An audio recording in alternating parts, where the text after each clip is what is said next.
Najčastejším terčom útokov v prostredí manosféry bývajú ženy, ktoré vystupujú verejne. Je to náročné, že zažila som akože online útoky od trollov, alebo aj od mladých chlapcov, ktorí sa snažili útočiť pojedno na môj výzor, alebo na to, ako sa správa. Lejkta, ja som videla množstvo komentárov pod mojimi videami s tebou a vôbec to nie je o tom, že ťa nenávidia chlapci, teba nenávidia všetci, bez ohľadu na pohlavie. Pretože si piča!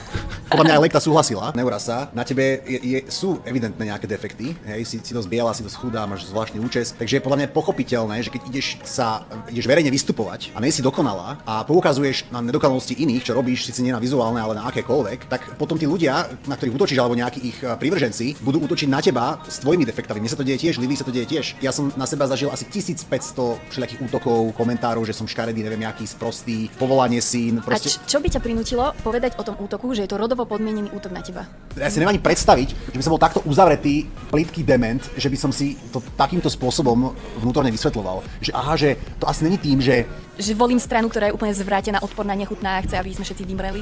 Nie, to je preto, že som žena.